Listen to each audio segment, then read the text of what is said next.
All right. I'm going to do a walkthrough, little scouting report on the Origins 9-hole cup. It's Thursday, Friday, and Saturday. So Thursday we qualify. Friday is what you would consider the opening round, and Saturday is the final. Okay, they're I suppose because everybody's at home for coronavirus, or we're having the situation that they're trying to capitalize on it, and that's fine. That's fine.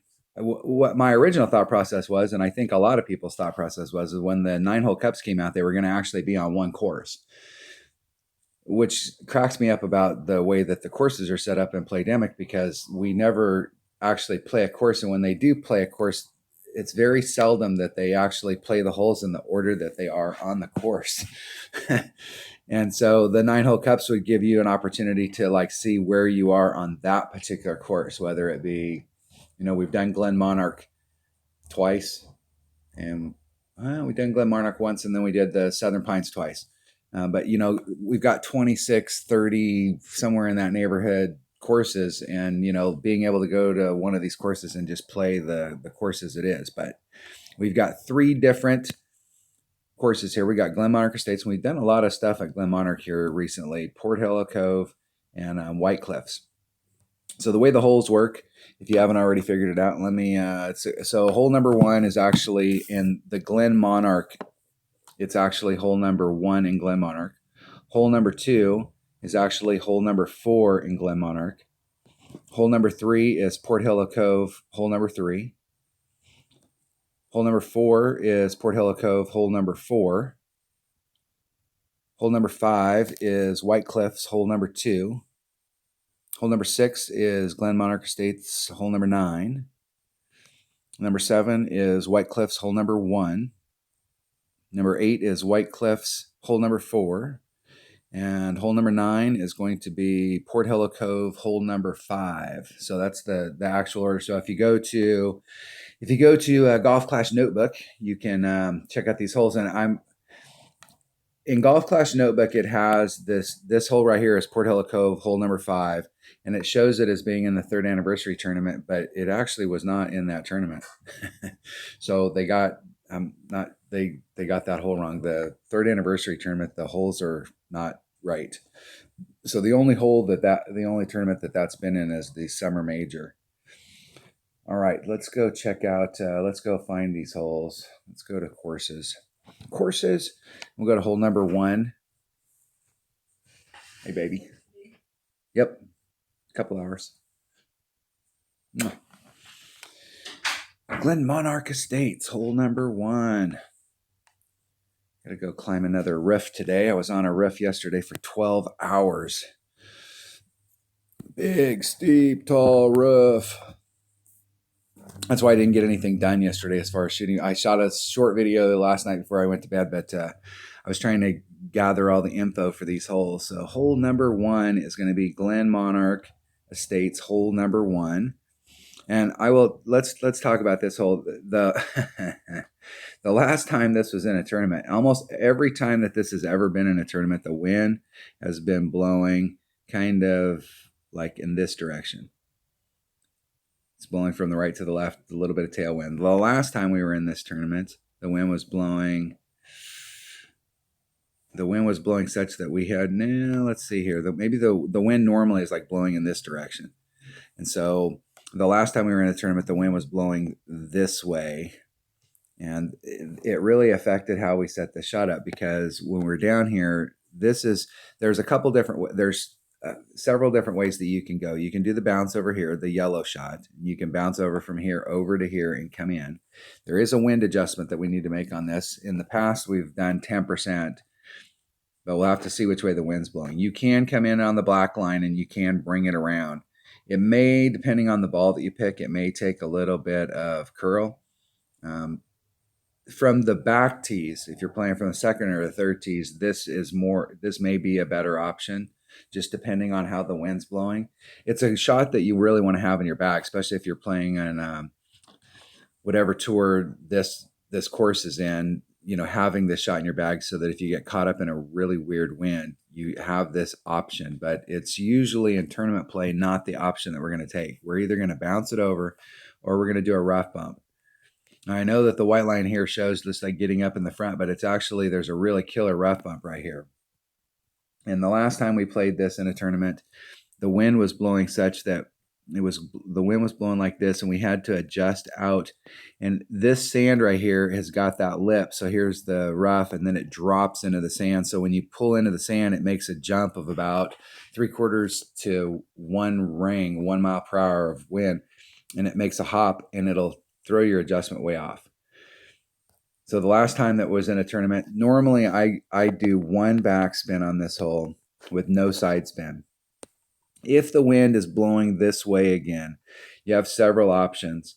I think the last time, if the wind was blowing over like 2 miles per hour, 2.5 miles per hour, instead of going straight at it with no side spin, I would move the ball over here and put some side spin on it to bring it to the cup. And it gave me a little bit deeper area of rough here to be able to adjust out wind. And I could adjust out like maybe 3.5, 3.75 mile per hour wind. So a low wind ball here is not a bad deal. I was using a navigator and a sniper. And so if you have any power wind, low wind balls, you could exchange those out. And then you can probably stay just in the straight on area with 1 backspin and go straight at the cup. But it's a pretty, we have a really good shot at hole in one on this hole. But it really, we're going to have to see which way the wind's blowing to make the determination on like where our landing zone is. And if it's like it was in the last tournament, we may have 1 landing zone if the wind is, and I really do think it was like, if the wind was, less than 2, we were here. And then if it was greater than 2, I'd move it over and do this shot right here. So we'll have to kind of see how the wind's blowing. But this is a great shot for hole in one with that rough bump. Very good. Very, very, very makeable hole in one. Hole number 2 of the tournament is going to be on Glen Monarch Estates. Hole number 4.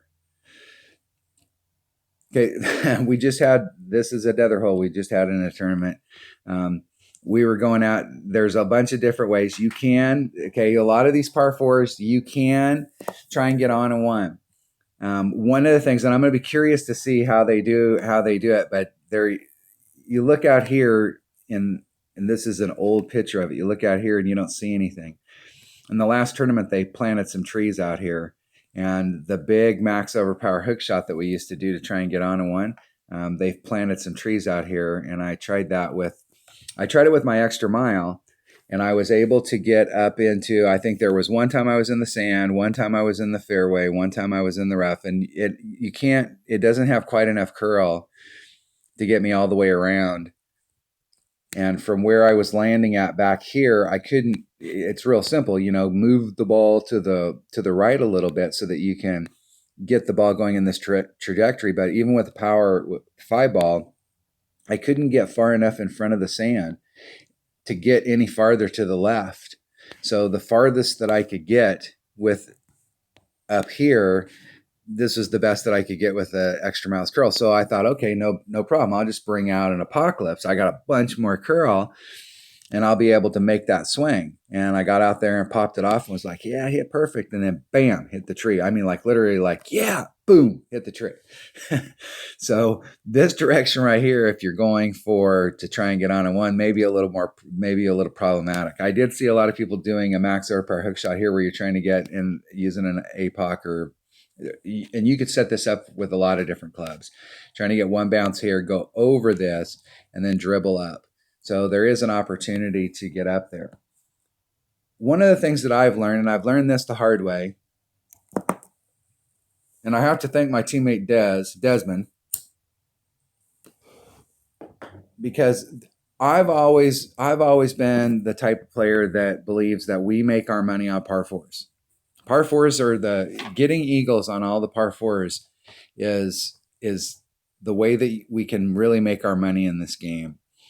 And on a lot of par 4s in this game, there is a way to get on in one, but there's big risks. So it's the risk versus reward. The reward is that we get on in one, we get up here and we have a nice short little shot and it's almost a gimme. That's the reward. the risk is that you'd end up in some kind of trouble. And on this hole, the worst that you'll be is in the sand. And you can make it with pretty much any sand club in your bag or rough iron in your bag. But you have less of a chance of getting in the hole when you're in the sand or the rough than you do if you're right here, because this is where you're trying to hit. The other way to go is to be consistent and to lay up, lay up, lay up, lay up, lay up. And then you've got this shot, this shot, this shot, this shot, this shot every time. And what it really boils down to is if you hit this shot perfect, bam, you're in the hole. Hit this shot perfect, bam, you're in the hole. Hit it perfect, bam, you're in the hole. And so what I've learned and what I have to train myself is that when you're on these par fours, there's some of them that we need to take that risk. But this is one of those holes that consistency will pay off. And so I'm a big fan of laying it up and going in. Now, here's the thing on this hole is the last tournament we played, the wind was coming in like this. And so it was beneficial to try and get out into this area so that when you took your second shot, you had a pure tailwind to the hole. The tournament before, the wind was blowing like this. And so it was beneficial to lay up right here so you had a pure tailwind to the hole. And if you draw your arc from the green out here, both these shots are exactly the same. They're like mid, minimum, short iron. And so it didn't matter really if you hit it right here, you were a minimum short iron. You hit it out here, you were a minimum short iron. And I see people come here all the time that are trying to hit farther out. They want to get way out here. And that's fine if the wind is blowing like this, but you have to watch which way the wind's blowing. If we get wind like this in this tournament, it's better to lay up right here because then you have a pure tailwind into the cup. If the wind's blowing like this, it's better to hit out here. So if the wind is blowing like this and you hit it out here, now you're coming into the cup against the side wind. Okay? If the wind is blowing like this and you hit it right here, now you're going against the side wind. So watch which way the wind's blowing. If they give us some kind of wind like this, then it might be beneficial to hit over here. I don't normally hit over here. This isn't my normal, because the approach shot coming into the cup here is a little bit different. And I like taking the shot with a Hornet, and this is a perfect Hornet shot coming in from this side. Little teeny bit of backspin. Depending on how close you are to your red line, you may have to put on a little bit more, but just a little teeny bit of backspin. And it's a great shot. If you hit perfect, bam, you're in the cup. So we have to see which way the wind is blowing here and pick our shot. So I could say, well, I don't like hitting out here. I never hit out here. I can't say that because if the wind is blowing like this, I'm going to hit over here. If the wind is blowing like this, I'm going to try and get further in the hole. If the wind is blowing like this, I'm going to lay up out here in front. So I'm going to pick how I'm going to do this hole based on the wind. And the last couple times this was in a tournament, the shot going to the cup, I didn't do any extra elevation adjustment. In the walkthrough video, I set up a playlist for all these holes in YouTube. Let's go here. Where is it? My library. Let's go recently added. I set up a playlist and I have all of the holes except for hole number 9, which I can't believe that I don't have that hole in here, but I don't have hole number 9 in here. But I set up a playlist with holes from previous tournaments where we're playing these under tournament conditions so you can kind of see what balls and that stuff that I used. And I'll put this video at the very beginning of it. And so I'm going to play this based on which way the wind is blowing. And I'm going to walk it out. In the video that I showed there, I came out and I laid it up right here and I used an extra mile.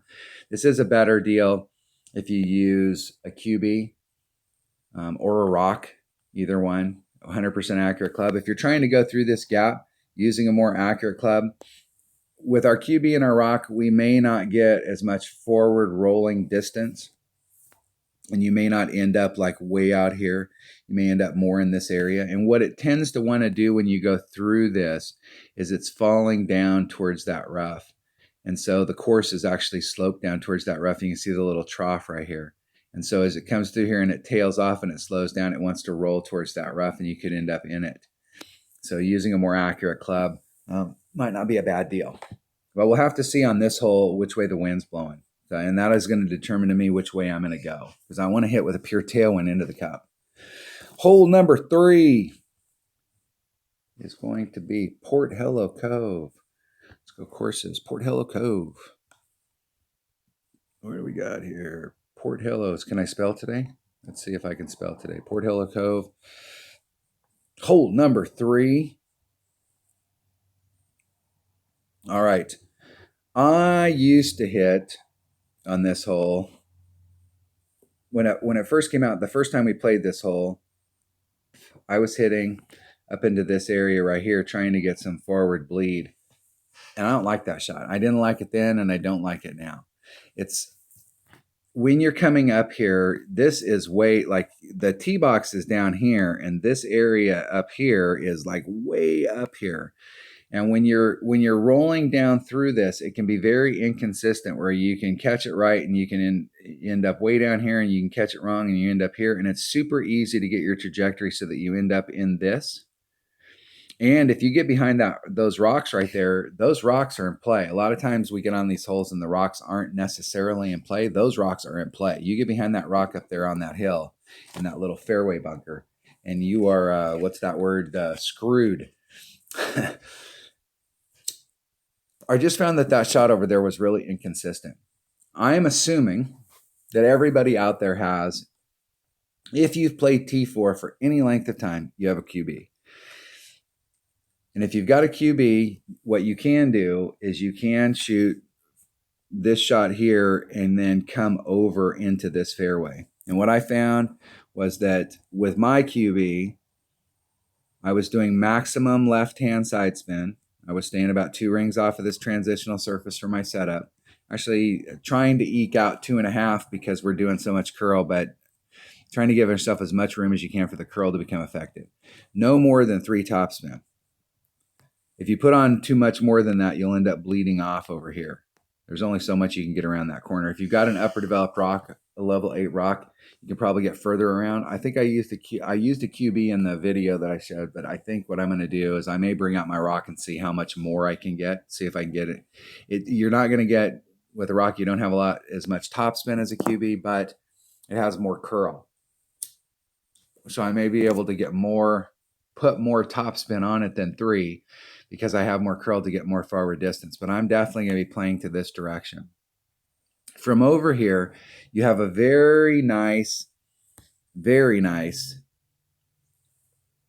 shot to start on this side, bounce it over, and go straight in for Albie. It's a pretty clean shot.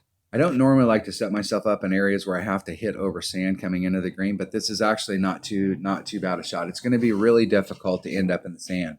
You can start off 3 rings off of that sand, and then where you're starting off on the other side here, you're starting off towards the fringe, so you've got plenty of room. And you got plenty of room to the left and the right as well. You would really have to tank this shot in order to end up in the sand. And it'd probably be if you were pinching up here and then you didn't adjust your wind correctly, or you overpowered it, or you did something, but it's going to be unlikely that you'll end up in that sand. So you have a pretty decent shot. Here it all boils down to this drive shot of trying to get out in here. And you don't have to get all the way out in here. I was using a sniper as my secondary club to go in for the Albie. If you don't have a sniper, you can do this with a Viper. I don't think that I was having to use a lot of stuff on it. You probably get it done with a Viper hammerhead, something of that nature. All right. I really like the shot at the bottom. And you'll have to set this up with your clubs. You'll have to figure out with your level of QB or rock how much separation you need to give yourself here and how much topspin you're going to put on. But it's definitely going to be a maximum left-hand side spin. This is why it's not a bad idea to bring, because we're not having to use all the topspin, bring a 3 side spin ball. And I would recommend bringing a Kingmaker on this. You might be able to get it done with a Titan with 2 side spin, but you're gonna want all of that side spin, and you're gonna want as much power as you can for the second shot. And so a Kingmaker is really kind of the ball here, and this is why we save our Kingmakers for tournaments so that we can use them on holes like this. All right, that was hole number 3. Hole number 4 is going to be Portillo Cove. Hole number 4. Okay. So I learned some stuff. This has only been in a couple tournaments. And here's the thing. This is another reason why you save some balls. I'm using a big topper. I'm using a Power 5 ball.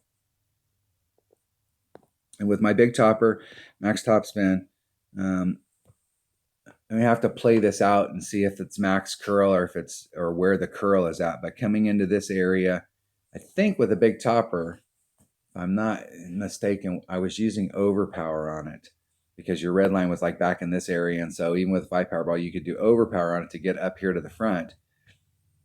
First bounce here, second bounce here. You're going to clip the rough, and your goal is to try and land on this pad. Now, let's take some options. You can come out here with any driver and any ball that you want, and you can, and especially if you use a bigger club like an extra mile, and you can get out into this pad. If you get out into this pad, you're going to be using a long iron.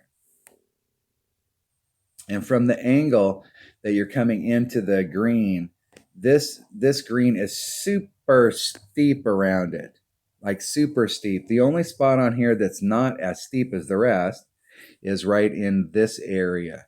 So if you're out in here coming in, you want to try and give yourself the window so that you're like somewhere like in this zone. But over here, it's super steep. I mean, it's super steep like this. And here's the green.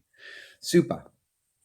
So typically, if you're coming at it and you're using a long iron, you're going to need backspin clubs. It's not really going to lend itself to coming out here with something that doesn't have backspin. So in the past, I'm into this whole using a Saturn.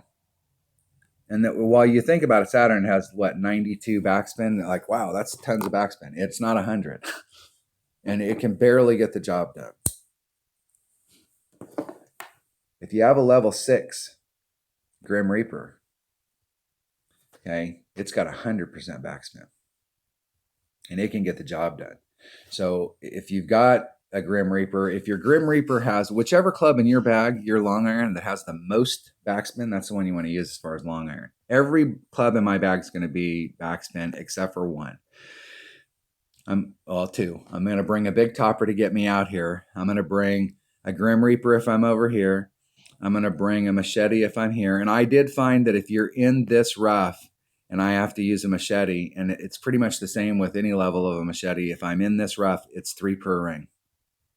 And that's going to get you really close. I mean, that's I've taken this rough shot right here a ton of times where I didn't quite make it to the island, and it's 3 per ring. If you end up in the sand, which is unlikely, but if you do, you're going to want to bring like a Castaway or a Houdini, whatever your most comfortable, biggest backspin sand wedge is. I'm going to bring a Guardian, even though I'm not going to be in my wood range. But if something did happen, that way I've got that option. My goal is to get onto this island, and I'm going to bring a Hornet. And you're like, well, wait a second. We have all this stuff. I found that with a Hornet, you can come in at it on this angle right here. And there's 2 ways that I think you can come in at it on this. I was actually shooting the shot where I was trying to be here on the fairway, here on the fringe, and really go at it. And I only had to use about maybe 1 backspin. I didn't have to use a whole lot. And it's a great shot right to the cup. There may also be a rough bump here that you can do. But the rough bump, here's the rough, and then you're coming up to the hill. It's a pretty good little angle here. So I would want to practice that a few times just to see like what kind of run out I'm getting. So if you get into this area, you can try a rough bump and see. And I'm going to try it this week too and see. I finally realized, because I was getting out into this area fairly regularly, that if you were with a Hornet, you had a really good shot at it, and it's much more accurate than my backspin clubs.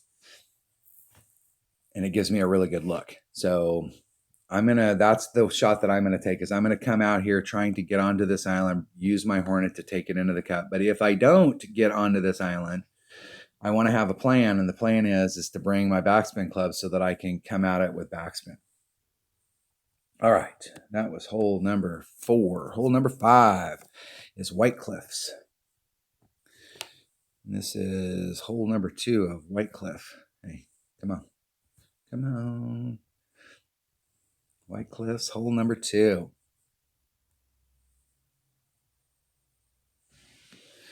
In the video, I show taking this shot with a rocket and a marlin. And if you've got an upper developed rocket, and I think my red line was somewhere in this area, and I had to bring, you have to do the shot. If you're going to use the marlin shot, you need to use a 0 power ball because you're kind of at your minimum red line. And so if you bring out any bigger ball, you won't be able, the backspin's not going to help you. You're going to be too far forward. So if you've got an upper developed rocket and you're having any problems at all on this hole, you can go straight at it with backspin, and you can get pretty close. And I've sank a couple hole-in-ones here doing that shot, and that is an option. And in the video, I show that shot. The other option is that you can come here with a sniper, and you can start off on this side, and you can make the run through this, and you got a really good shot at hole-in-one. There's a great hole-in-one look there, but it is a lot riskier because if you mess it up down here, going through this gap, it's very easy to end up, and typically you'll end up in the sand over here. And once you get on that fairway, it drops off into that sand pretty quick. So it's very easy to end up in the sand right there if you don't get this shot right. So this week I'm going to explore, I'm going to work the sniper shot, and I'm probably going to play one account in the 9-hole cup because I'm not going to spend a lot of time on the 9-hole cup. I'm going to just save myself so I'm not completely burned out next week when the real tournament comes out. And then I'm going to try and bring it into the hole. And I've hit more hole-in-ones from here than I have doing the backspin shot. But if you're having any problems with this shot, there is another shot that you can do, and you can do the backspin. If you got a grid, it's going to help you out because we need to put a little bit of curl on the backspin shot. You're doing max backspin, which doesn't leave you a lot of room for side spin. And what you really need is you need more side spin in order to get you to the hole so you don't have to use curl. But you can't have it both ways. You can't put on max side spin and max backspin on a club like a rocket when it's maxed out. So you'll end up having to use some curl. And if you have a grid line, you're going to be able to see like where you're at. So the next time you can go, okay, that was too much curl, that was too little curl, and you can really mark that. If you're using Material Q, you can go in there and put on a special tick just for this hole so that you can try and make this hole a little more consistent. But there are 2 ways to go at it, and this way right here is probably the better as far as netting a hole-in-one, but there is some danger involved in this hole. And I'm not a real big fan of getting in danger on par 3s. I like to get hole-in-ones, but I don't like to get pars. And par threes will ruin your round if you end up with a par on a par 3. I mean, that's just the deal. So if you're having any problems at all on this hole, bring out your rocket and do the forward shot. All right. That's just a little bit on that hole. Let's get rid of that. Where are we at next? We are on Glen Monarch, hole number 9. Let's see here. Let's see if I can get. Hey, Glen Monarch. Let's get more than one here going. What do we got? Glen Monarch and White Hole. Glen Monarch. Horses. Glen Monarch Estates. Glen Monarch Estates. Hole number 9.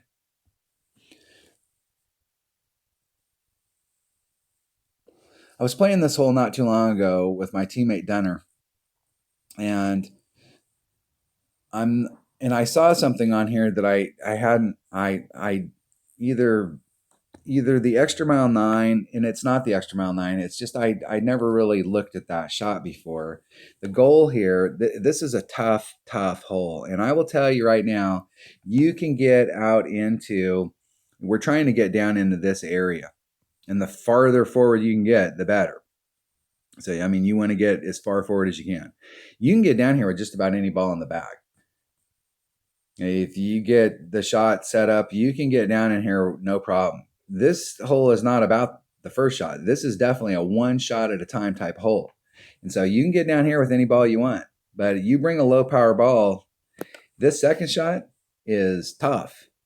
Even if you bring a big dog, you're going to have a hard time on that second shot if you didn't bring out a ball that's got some power to it. And preferably, we're on par 5s. And it always cracks me up when we're on par fives and people are disrespecting the par five and they're bringing out little balls and then they expect great results. You get in any trouble, you're going to wish you had a power three ball.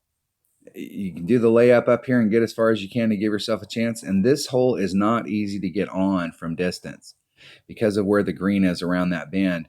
If you're out here trying to pitch it up, this is not an easy hole to make a recovery shot on. You really want to try and get on it too. So this is why we save our big balls for tournaments.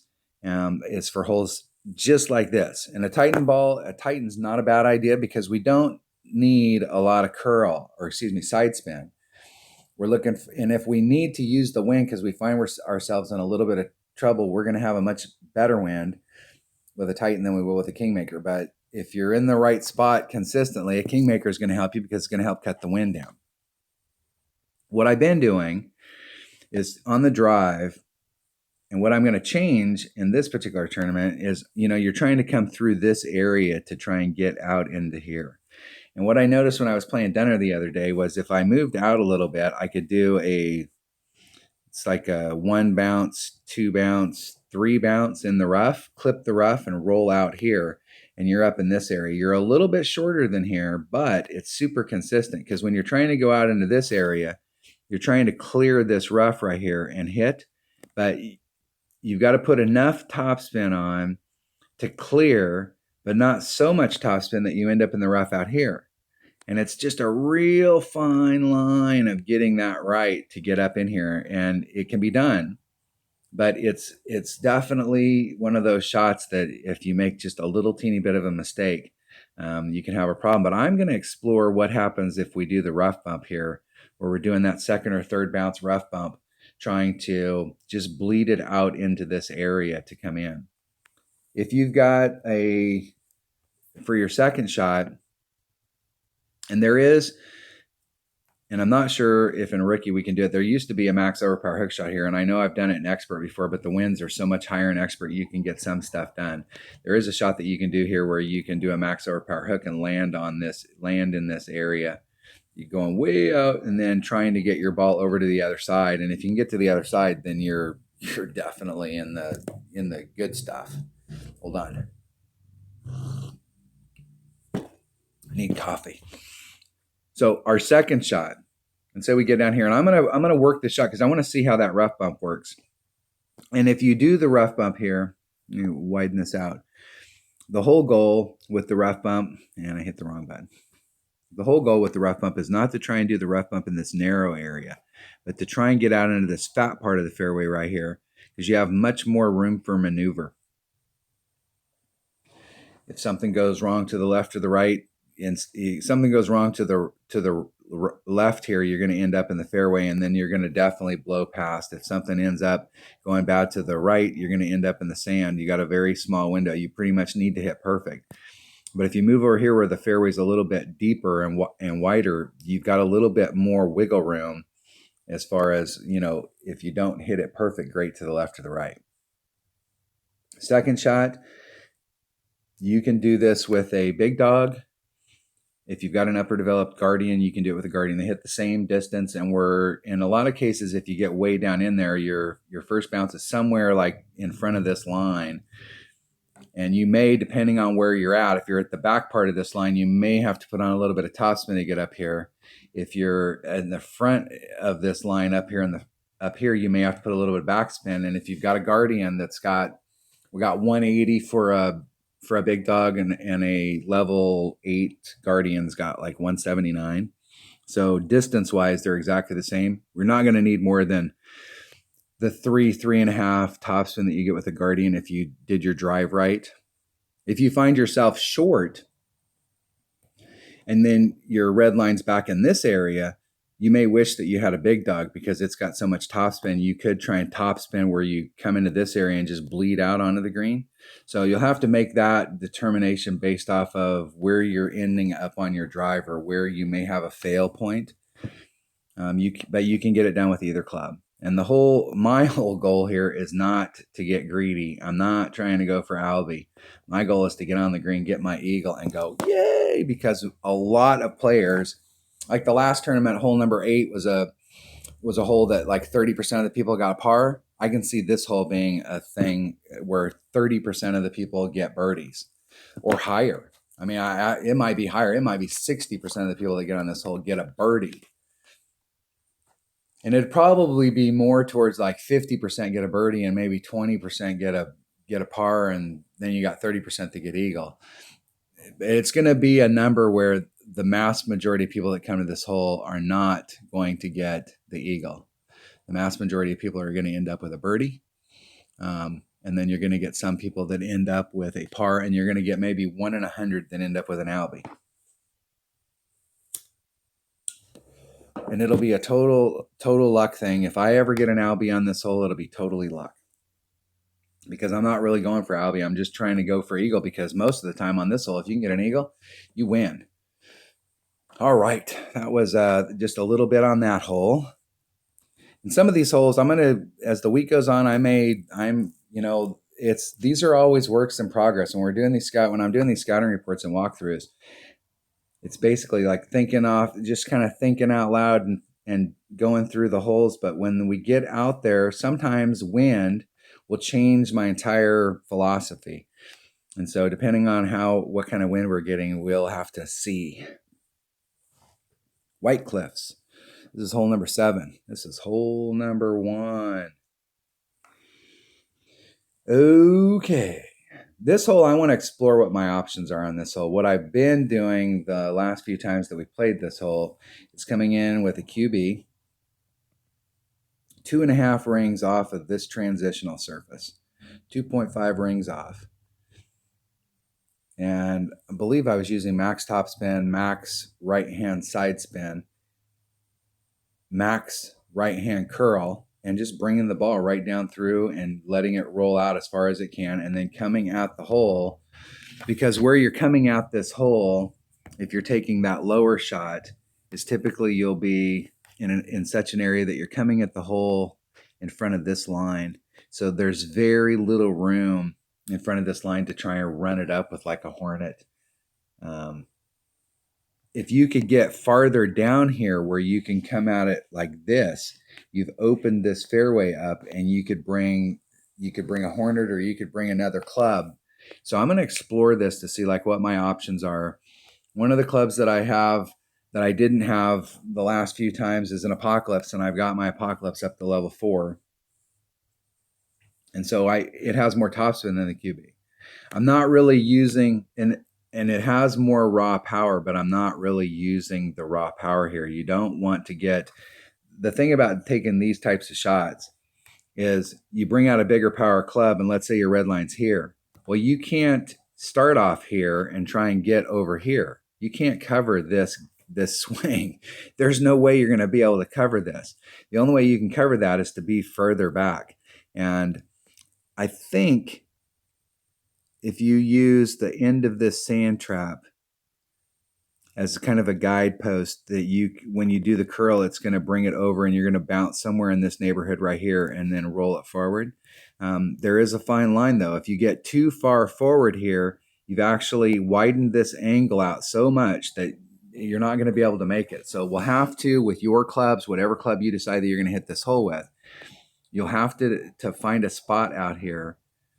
And I don't even think I was using, I think with a QB I was right up against my red line with a 3 power ball, maybe a little bit back from it.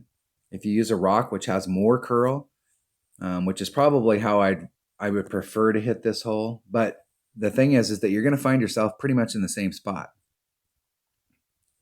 And so topspin here would be better if you want to get further down in this hole. That's why I was thinking about using Apocalypse, is I would have to pull the club back. I would have to pull the club back in order to get into the zone here so that I can cover this angle. But it has more topspin. So it has more topspin than my QB, and I may be able to net more yards where I can get out into this area, and then it would open this up a little. But I'm not sure. I'm just going to have to play this week and see what the deal is. I don't normally like to shoot these types of shots with backspin. If I can get into my short iron range, I really want to try and get into my short iron range where I can use a hornet, or I can use a really accurate club to get up there.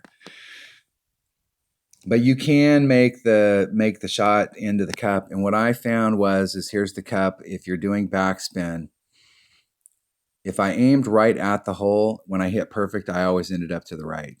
If I was aiming right at the edge of the cup, I was still ending up to the right. I needed to be actually a little bit off the cup to the left, but not too far off the cup to the left, because it seemed like it was flattened out over if you get too far, and then it actually wants to go to the left.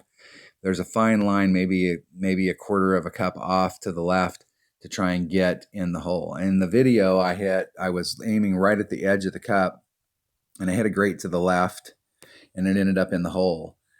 And so I was a little bit left of the cup just on how the ball was rolling backwards. But I want to see if I can get further down in here so that I can open this up. The other way that you can go at it is you can hit up here to the top and come this way. And there is a rough bump that you can do here. It's not my favorite type of rough bump to do, because you're hitting it on a side like this, coming in from this angle. And so if you hit a grate to the left, bam, you're in the fairway. You hit a grate to the right, bam, you're in the sand. And so there's a very fine line here. And depending on which way the wind's blowing, if you don't make a great wind adjustment on this type of rough, you're going to end up and if you hit the fairway, bam, bam, bam, you're over here, and you hit the sand, bam, you're in the sand, and that's not good. At least from down here, you have a shot at it every time. And if you don't make the shot, you're still on the green, and you make your putt, and you get your birdie, and you move on to the next hole. It would seem to me that there has to be, like, if we brought out an extra mile or an apocalypse, it would seem to me, if we brought out a 3-power ball, that there's a max overpower hook shot that you might be able to do to get from here over to here, and then be taking a shot. And I'm going to explore that this week too, just to mess around with it. I'm gonna mess around with this hole to kind of see where I want to hit. I'm going to encourage my teammates to take some wild shots on this hole this week, and let's see if we can get a shot to happen. Then what we need to do is go out there and see if we can replicate it and do it over and over and over and over and over. I know that you can get down here and you got this shot over and over and over, and every single time you're giving yourself a shot to pick up an eagle. But if we go for one of the wild shots where we're trying to get over to the other side, or we're trying to do something strange, I'm not sure if those are repeatable where you can do them every time and give yourself that look. This will be a hole. This hole right here, I'm definitely going to play around with this week, and see if I can catch this hole, what my options are. What was this hole? This is White Cliffs, hole number 1. Next hole is White Cliffs, hole number 4. All right. I'm not sure. I think, have we played this? We've only played this once. And when we were here before, I saw a lot of people hitting off of this island and then coming over. And I saw a lot of people epic fail, because the way that this island works is it's like this, and it rolls off here in the front. You can see where it's rolling off here in the front. And it's one of those holes. When I say that I'm always 2 rings off of a transitional surface, the transitional surface to me is not the rough down here. The transitional surface to me is the point right here where it's starting to curl down. And so what happens is your ball's coming in and you hit here, everything's just like you planned.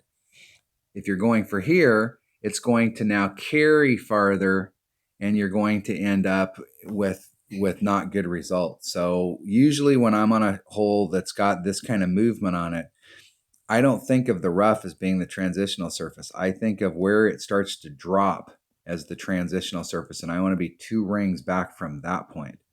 And I saw a lot of people during the last tournament who came here and got dug down in that hole and then ended up overshooting. And what'll happen is that either you'll clip the rough right here and you'll end up in the drink, or you'll catch the fairway here, and when you're on this downhill slide and you catch it, it takes a flat jump forward, whereas when you're here, it takes a bounce over to the other side. And what happened when they took this flat shot is they ended up coming in here and taking a flat shot, and then you can see how steep this hill is, and they hit that, and then it would end them up in the sand, or they could end up, and if you're over here and you hit a grate to the right, you're in big trouble. This sand is a magnet. So I'm not a fan on par threes of hitting off of a little island that's got this curvature on it that I have to go over water, and I've got sand over here. My thing, if you've been watching my videos for a long time, my thing is on these par threes, I don't like failing on par threes. I don't like pars on par threes. I want to eliminate risk, and I'm going to come over here with a Guardian, and I'm going to go straight at it. I'm going to come over so that I can be on this side with a Guardian and try and go straight at it. It's too bad there wasn't any kind of a rough in here where we could do a rough bump. That would be I saw this video come out and I was like, hey, there might be a rough bump there. And then I was like, no, there's no rough on that side. There's got to be some way. The shot that I was setting up over there, I was using max backspin, and I couldn't get any side spin on it to get me to the hole. So I would have had to put a little bit of curl on it. And I'm going to explore it. I have no idea how I'm going to play this hole. The last time it was in a tournament was the only time that we've played this hole, and when these holes were brand new, and I did not want to take any risks on this hole. We had other holes that we could take risks on in order to pick shots up, and this wasn't one of them. So I went straight at it with backspin, and I got a birdie every single time. So if you're having any problems on this hole, or you don't have the clubs to get the shot done that may be out in the community to pick up a hole-in-one, just get over there and get your birdie and move on. But this hole right here is the hole to focus on this week to see if we can find a way to increase our odds to get a hole-in-one on it. All right. The last hole, Port Hello Cove. This is the only hole that I do not have a video for. I've got over 4,000 videos, and I don't have this hole. It says in Golf Clash Notebook, I think I said that earlier in the video, it says in Golf Clash Notebook that that hole's in there, but it's not. And this is hole number 5. All right. I've seen some max overpower hook shots from the back tees that you can do on this hole. And I think the shot that I saw was going to the right. If I remember correctly, they did a max overpower hook shot and they came out here, and then they had one bounce here, and then they were able to bring it through this fairway to get in here. I think if you're doing a max overpower hook shot, that might be the way to go, because if you look at all the sand that's up here, if you don't get your bounces absolutely right, you've got more of a chance of getting in the sand. If you can work out some shot that's from over here, which I don't know. I don't know. I saw the shot done, but it's hard to, when I think it was done with a bigger APOC, like a 6 or a 7. And it was from the back tees, and it was with a really big wind, like 15, 16 mile an hour wind. So we're not going to get that in rookie. So I don't know that we can, I don't think there is a max overpower hook shot that we can do in rookie.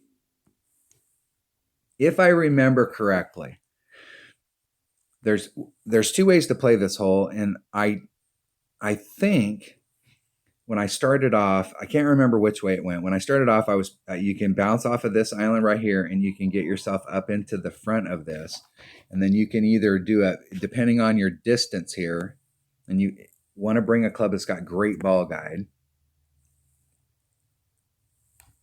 So depending on where your distance was out here, you may either have to bounce off of this and then run through the tongue and go right at the hole. Or if you had enough distance out here, you could start off on this side and then you could run it to the hole. It's obviously better if you can start off on this side, because anytime you're taking the bounce over here, it can take an irregular bounce. And so it's better if you can dig yourself out. So this is just a matter of figuring out, and I would bring a 3 power ball. You could bring a Titan. You can get this done probably with any ball, but I think if you bring a lower power ball, you're excuse me. If you bring a lower power ball, you're going to have to bounce off from here. If you bring a 3 power ball, you're opening up the window to be able to bounce from here and go straight at the cup. This hole is only listed as being in these 2 tournaments, and it was not in the 3rd anniversary tournament, but in the summer major, the 2018 summer major. But I could just swear that we've played this hole again, but I may be confusing it with one of the other White Cliff holes. But it seems to me either I started off or I ended up not liking this shot. It seems like I came over here and I bounced from here, and and I bled myself out into this area as far as I could so that when I came in, I had fairway to work with.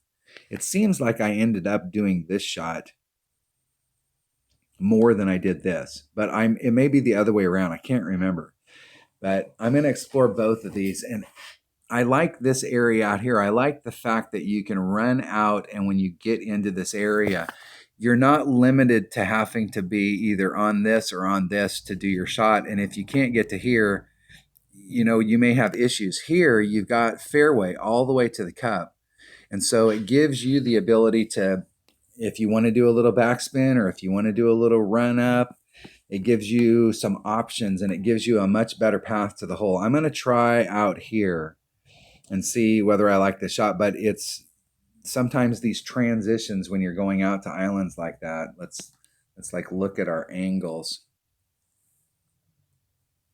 So we're coming from the tee box, and let me draw a line to here. Well, we're not going to be able to get to there. So we're going to have to go from here and then go to there. So we're going to have some club that's got some kind of distance, number one, to get us out into here. And we may be able to do that with a QB or a rock. And a QB in some cases is better than a rock, even though a rock's got more raw power and it's got more curl. The QB has more topspin. So if our red line was set with a 3 power ball that we could get out into this area, we're actually better off taking the shot with a QB because it has more topspin. So when we get to the other side, we can net more distance. But it seemed like I was aiming towards the shadow when I came out here, and that opened the mouth up so that I could go straight to the green. So I'm gonna look at both shots, but it just seems to me that like this shot is the shot that I ended up going with because it gave me a little bit better option than the shot that was out here. But this is a very viable shot, and it's pretty straightforward. The only thing you're going to have to get right on this one is how much topspin you can put on so that you don't end up bleeding out in the rough and hitting too far. So we do have some options on this hole. As far as minimum score, it looks pretty straight up. So the way that it works in Golf Clash is that the minimum score on any course is minus 12. That's birdies on the par 3s, birdies on the par 4s, eagles on the par 5s. And that's pretty much how it looks here. And we have some serious opportunities. There's a couple of the par 3s, at least one. Now there's one of the par 3s that's very hole-in-one. That first one. There's at least 2 of the par 4s that are very, very eagleable. And these par 5s, I do think that we have some pretty good opportunities for Albie on these par 5s. So our minimum score could be pretty good. I mean, I think, depending on the bracket that you're in, just the way that these holes are, you may have to shoot a 15 or better in order to get a win. But it's going to depend on your bracket. So minimum score minus 12, that's what we're looking for just as a minimum. And then I think if you're looking for a winning score, you're going to have to be, at least depending on bracket, you're going to have to be somewhere between 14 plus. 15 is probably definitely putting you in the hunt in most brackets for a win. Anything better than 15, and if somebody beats you, you got your butt kicked. They came out and beat you. But I think if you're looking for banners, minus 14 is going to be a great place to start. If you shoot a minus 14 and you don't get a banner, man, you're in a tough bracket. Minus 15 is definitely, I think, going to net you something. All right, that was just a walkthrough. How much time I spent here? 53 minutes. Sorry about that. 53 minutes doing a walkthrough for the Origin Cup. All right, that was just a quick thing. And like I said, I may change my tune on some of these holes once we see what the wind is, and we'll explore some. We haven't played these holes a lot, and may find some other way of going at it. But that's just a little bit of info on the holes, kind of giving you some stuff. All right, thanks for watching, and good luck on the tournament, and I will see you later.